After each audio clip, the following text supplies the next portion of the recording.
అయోధ్యలో బాలరాముడు విగ్రహ ప్రాణ ప్రతిష్టతో హిందువుల చిరకాల కోరిక తీరింది. అదే స్ఫూర్తితో గత 5 సంవత్సరాలుగా ఇందూరు కీర్తి కిరీటమైన అతి పురాతనమైన దేవాలయం మన శంభుని గుడి పరమశివుడు శంభులింగేశ్వర స్వామి రూపంలో స్వయంభూగా వెలిసిన దివ్యక్షేత్రం చుట్టూ అన్యమతస్థుల దుకాణాలను తొలగించాలని, ఆక్రమణాలు తొలగించి దేవాలయ పవిత్రతను కాపాడాలని హిందూ దేవాలయ పరిరక్షణ సమితి ఆధ్వర్యంలో జరిగిన నిరంతర పోరాటాల కారణంగా ఆలయ ప్రహారికి ఆనుకుని ఉన్న ముస్లింల చెప్పుల దుకాణాలను ప్రభుత్వ అధికారులు తొలగింప చేయడం జరిగింది.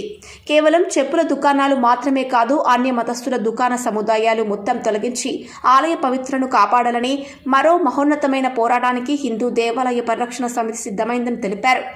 వచ్చే సంవత్సరం జనవరి 22 లోపు శంభుని గుడి యొక్క ఆక్రమణలను తొలగించడమే ధ్యేయంగా తమ పోరాటం కొనసాగుతోందని, ఈ పోరాటంలో ప్రాణం పోయినా సరే వెనక్కి వచ్చే ప్రసక్తే లేదని ఈ సందర్భంగా వాగ్దానం చేశారు. కార్యక్రమంలో బంటు రామరాజు, బంటు ప్రవీణ్, ప్రతాప్, యోగేష్, మురారి, రాహుల్, మణి, రాజు, సతీష్, తరుణ్, చోటు, ఆకాష్ ఇట్టి కార్యక్రమంలో తదితరులు పాల్గొన్నారు. మేము ఒకటే డిమాండ్ చేస్తున్నాం. మేము హిందూ దేవాలయ పరిరక్షణ సమితి ఆధ్వర్యంలో పోరాటం చేస్తే ఆ చెప్పుల షాపులు దొరికించడం జరిగింది, చెప్పుల షాపులు పీకేయడం జరిగింది. త్వరలోనే ఆ చెప్పుల షాపులతో పాటు మిగతా షాపులు తొలగించాలని చెప్పేసి మేము డిమాండ్ చేస్తున్నాం.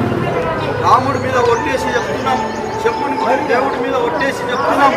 ఆ దేవాలయాలకు ఆనుకొని ఉన్న అన్నమతస్థుల షాపులు తొలగించేంత వరకు కూడా ఈ పోరాట మాపము తొలగించకపోతే మేమే స్వయాన నిర్ణయం తీసుకోవాల్సి వస్తుందని చెప్పేసి హెచ్చరించడం జరుగుతుంది. మిగతా షాపులు తొలగించడం కోసం ఈ హిందూ ఆలయ పరిరక్షణ సమితి ఉద్యమం చేపడుతుంది. ఈరోజు రాముడు సాక్షిగా, ఈ శివుడి సాక్షిగా ఒట్టేసి చెప్తున్నాం, ఆ దుకాణాలు తొలగించేంత వరకు కూడా ఈ పోరాట మాపం. ఆ దుకాణాలు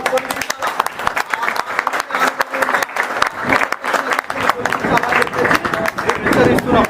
రాబోయే కాలంలో ఎన్ని కేసులైనా సరే ప్రాణత్యాగం చేయడానికైనా సిద్ధంగా ఉన్నాం.